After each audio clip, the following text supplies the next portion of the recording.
Video में आगे बढ़ने से पहले एक रिक्वेस्ट है। हमारा ये और भी दो चैनल है, इन दोनों चैनल का लिंक आपको वीडियो के डिस्क्रिप्शन में मिल जाएगा, तो प्लीज़ ये दोनों चैनल को भी आप सब्सक्राइब ज़रूर कर लेना। इन दोनों चैनल्स पर भी मैं डेली आप लोगों के लिए वीडियो पोस्ट करता रहता हूँ। तो चलिए आगे बढ़ते हैं इस वीडियो के टॉपिक के ऊपर। इसके पहले भी कुछ वीडियो मैं पब्लिश कर चुका हूँ, वो वीडियोस अगर अब तक आपने नहीं देखे तो आप चाहिए तो हमारे चैनल के वीडियो सेक्शन में जाकर उन वीडियोस को देख सकते हो। तो यहाँ पर हमारा डिस्कशन होने वाला है आरवीएनएल मतलब रेल विकास निगम लिमिटेड, इस कंपनी के बारे में। इसकी अभी की प्राइस 272 के आसपास है। फ्लैट पॉजिटिव मोमेंटम हमको देखने को मिल रहा है। एक बहुत ही बड़ी खबर इस कंपनी में जो एक्टिवेट हो चुकी है ऑर्डर के बारे में, उसको यहाँ पर हम कवर करने वाले हैं। सबसे पहले इस कंपनी का पिछले एक साल का पैटर्न अगर आप देखोगे तो एक साल के पैटर्न में आप देख सकते हो ऊपर नीचे स्टॉक हुआ जरूर है, लेकिन ओवरऑल डाउन ट्रेंड इस स्टॉक में मेंटेन होता हुआ नजर आ रहा है। और एक साल के एग्जैक्टली लोवेस्ट लेवल पे स्टॉक नजर आएगा, मतलब अभी ये वाला स्टॉक 52 वीक लो का जो जोन होता है उस जोन में ट्रेड करता हुआ आपको देखने को मिलेगा। इतना ही नहीं, स्टॉक का लॉन्ग टर्म का पैटर्न भी अगर आप देखोगे तो आप देख सकते हो लॉन्ग टर्म का पैटर्न में भी काफ़ी हायर लेवल से एक बड़ी गिरावट इस स्टॉक में होती हुई आपको नजर आएगी। और इस लेवल से अगर स्टॉक का ओवरऑल फॉल अगर आप कैलकुलेट करने की कोशिश करोगे तो अराउंड 57% की गिरावट हायर लेवल से इस स्टॉक में होते हुए नजर आ रही है। अब देखिए ये वाला जो लेवल यहाँ पर मैंने हाईलाइट करके आपको दिखाया, ये गूगल पैटर्न के ऊपर मैं आपको दिखा रहा हूँ, गूगल चार्ट के ऊपर आपको दिखा रहा हूँ। और गूगल चार्ट के ऊपर स्विंग हाई और स्विंग लो दिखता नहीं है। अगर आप कैंडल पैटर्न में देखोगे तो ये वाला जो हाई 626 का यहाँ पर आपको नजर आ रहा है, वो इसके भी और ऊपर आपको कैंडल पैटर्न के ऊपर नजर आएगा, बिकॉज वहां पर आपको स्विंग हाई देखने को मिलता है। तो ये बात भी यहाँ पर आप ध्यान में रखें। अब चलिए आगे बढ़ते हैं और बात कर लेते हैं इस कंपनी के बारे में जो बहुत ही बड़ी अपडेट निकल कर आ रही है उसके बारे में। तो देखिए यहाँ पर एक नया कॉन्ट्रैक्ट इस कंपनी का ऑर्डर बुक को मजबूती देने का काम करेगा। और ये जो कॉन्ट्रैक्ट है अपने आप में इसका साइज काफ़ी बड़ा है, बिकॉज आरवीएनएल ने अभी दो नया कॉन्ट्रैक्ट यहाँ पर जीत लिया है जिसका वर्थ 1002 करोड़ का यहाँ पर बताया जा रहा है। मतलब अपने आप में काफ़ी ह्यूज लेवल का कॉन्ट्रैक्ट ये हमको देखने को मिल रहा है। ये प्रोजेक्ट का जो कनेक्शन है वो रेलवे का इंफ्रास्ट्रक्चर और रेलवे का जो ट्रैक्शन सिस्टम का अपग्रेड्स होता है उससे कनेक्टेड आपको देखने को मिलेगा। और इस ऑर्डर के कारण कंपनी का जो फ्यूचर प्रोजेक्ट पाइपलाइन है, मतलब ओवरऑल अगर हम बात करें ऑर्डर बुक की, उसको काफ़ी मजबूती मिलती हुई हमको देखने को मिलेगी। अब जरा बात कर लेते हैं नए ऑर्डर्स के बारे में। सबसे पहले एनएमडीसी का प्रोजेक्ट के बारे में अपडेट निकल कर आ रहा है। तो आरवीएनएल को रिसीव हो चुका है 758 करोड़ का कॉन्ट्रैक्ट एनएमडीसी की तरफ से। तो याद रखना 1002 करोड़ का जो कॉन्ट्रैक्ट इनको मिला है उसमें से 758 करोड़ का कॉन्ट्रैक्ट एनएमडीसी तरफ से इनको मिलता हुआ नजर आएगा। और इस प्रोजेक्ट में ये क्या क्या काम करेंगे, इस प्रोजेक्ट में रेलवे साइडिंग की बात करें, ब्रिजेस की बात करें, या रोड का जो डाइवर्सन है छत्तीसगढ़ में उसकी बात करें, ये सब कुछ इसमें होता हुआ आपको नजर आएगा। और इस प्रोजेक्ट का जो कंप्लीशन टाइम है वो 36 मंथ का है, मतलब मोर देन 2 ईयर का प्रोजेक्ट ये आपको यहाँ पर देखने को मिल रहा है। ये तो पहला प्रोजेक्ट हो गया। बात करें एक और प्रोजेक्ट की तो देखिए वेस्टर्न रेलवे का रेलवे प्रोजेक्ट भी इस कंपनी को इस ऑर्डर के अंतर्गत यहाँ पर मिला हुआ है। और इसका जो वर्थ है वो 244 करोड़ का यहाँ पर बताया जा रहा है वेस्ट सेंट्रल रेलवे की तरफ से। अब इसमें क्या क्या काम है, इसमें एक्चुअली ट्रैक्शन सब स्टेशंस को अपग्रेड करना है और स्विचिंग सिस्टम्स को भी यहाँ पर अपग्रेड करना है। तो ये वाला कामकाज इस प्रोजेक्ट के अंतर्गत आपको देखने को मिलेगा। और इस प्रोजेक्ट का जो ओवरऑल टाइमलाइन है वो 18 महीनों का यहाँ पर हमको देखने को मिल रहा है। मतलब अराउंड 1.5 साल का टाइमलाइन इस प्रोजेक्ट के लिए यहाँ पर बताया जा रहा है। अब चलिए आगे बढ़ते हैं और बात कर लेते हैं और भी कुछ अलग अलग डेटा के बारे में जो इस कंपनी से कनेक्टेड आपको नजर आएंगे। सबसे पहले इस इंडस्ट्री में यानी सेक्टर में कुछ कुछ चैलेंजेस हमको देखने को मिल रहे हैं। तो देखिए रेलवे और इंफ्रास्ट्रक्चर की कंपनी है, अभी के टाइम मार्जिन का प्रेशर यहाँ पर फेस करते हुए आपको नजर आएगी, जिसके कारण बड़ी बड़ी गुड न्यूज़ आने के बावजूद भी इस इंडस्ट्री की कंपनियों में वो मोमेंटम जनरेट नहीं हो रहा है जो होना चाहिए, बिकॉज अभी के टाइम पे मार्जिन प्रेशर का इशू इस इंडस्ट्री में यहाँ पर बना हुआ है। इसके अलावा प्रोजेक्ट का डिले होना, एग्जीक्यूशन सही तरीके से ना होना, वो भी कहीं ना कहीं एक बहुत ही बड़ा चिंता का विषय अभी के टाइम पे बना हुआ है।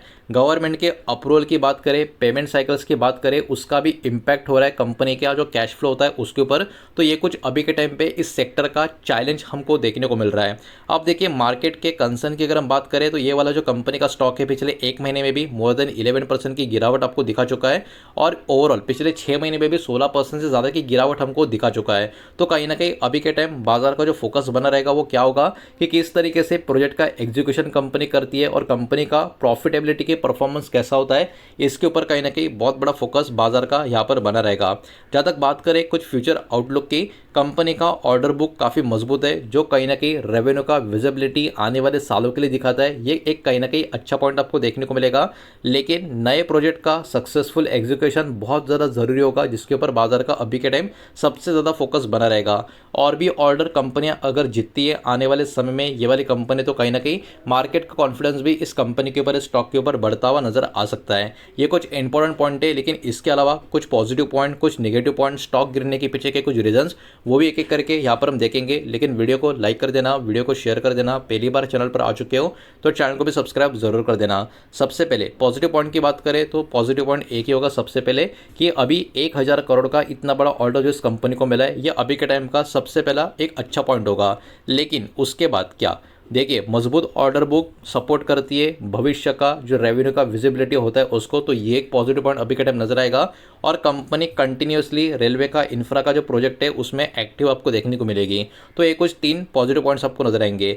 लेकिन निगेटिव पॉइंट्स की बात करें तो देखिए, स्टॉक का जो परफॉर्मेंस है रिसेंट कुछ महीनों में लगातार कमजोर हमको देखने को मिल रहा है। अब इसके पीछे के कारण भी आपको समझने पड़ेंगे। कंपनी को बड़े बड़े ऑर्डर जो मिल रहे हैं, जो प्रोजेक्ट मिल रहे हैं, उन प्रोजेक्ट में देरी हो रही है, कॉस्ट उन प्रोजेक्ट का बढ़ रहा है, जो क्या हो रहा है, जो कंपनी का मार्जिन को अफेक्ट करता हुआ नजर आ रहा है। तो ये एक नेगेटिव पॉइंट है, जिसके ऊपर कहीं ना कहीं इन्वेस्टर्स, बाजार का फोकस बहुत ज़्यादा बना रहेगा। अब देखिए, इसके साथ साथ गवर्नमेंट के कॉन्ट्रैक्ट के ऊपर जो इस कंपनी का जो डिपेंडेंस है, वो भी कहीं ना कहीं आने वाले समय में कैश फ्लो का जो ओवरऑल टाइमिंग है उसको भी इम्पैक्ट करता हुआ नजर आ सकता है। तो ये सारी चीज़ें भी कहीं ना कहीं एक नेगेटिव पॉइंट की तरह इस कंपनी में काम करते हुए आपको नजर आएगी। हायर लेवल से भी स्टॉक में जो हमको गिरावट देखने को मिल रही है, उसमें भी बहुत सारे अलग अलग रीजंस भी आपको देखने को मिलेंगे।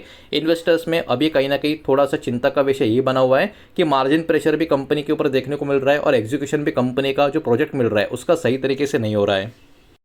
इसी के अलावा जो पेमेंट साइकिल है इंफ्रा प्रोजेक्ट का, वो भी कहीं ना कहीं बहुत सारा चिंता यहाँ पर क्रिएट कर रहा है। बिकॉज यहाँ पर जो पेमेंट साइकिल है इस इंडस्ट्री का, वो काफ़ी धीमा है, मतलब काफ़ी स्लो है, जिसके कारण फाइनेंशियल नंबर्स में भी उसका अफेक्शन आपको नजर आएगा।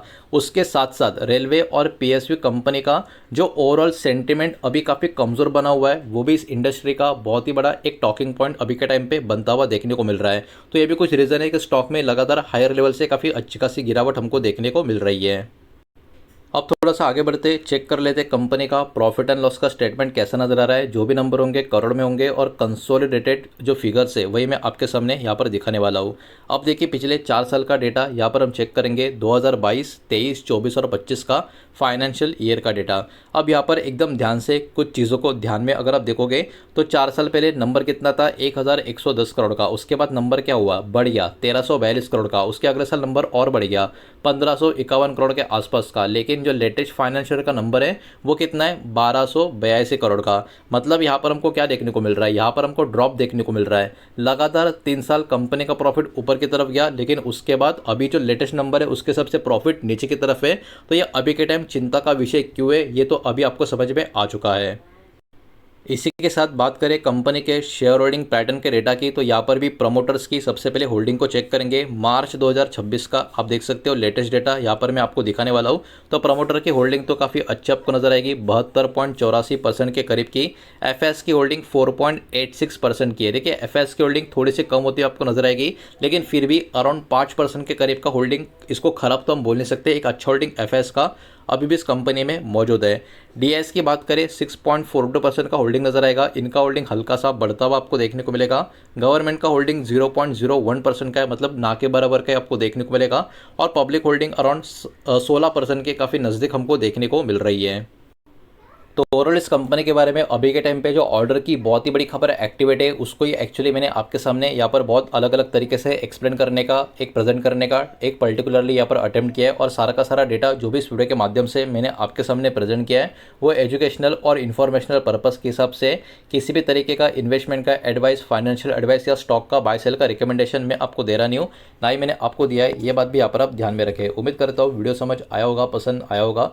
तो वीडियो को लाइक करें, दोस्तों शेयर करें। पहली बार चैनल पर आ चुके हो तो सब्सक्राइब भी कर देना। और कोई भी स्टॉक में निवेश करने से पहले खुद की स्टडी रिसर्च जरूर करें, फाइनेंशियल एडवाइस की सलाह जरूर लें। मिलते हैं नेक्स्ट वीडियो में, धन्यवाद।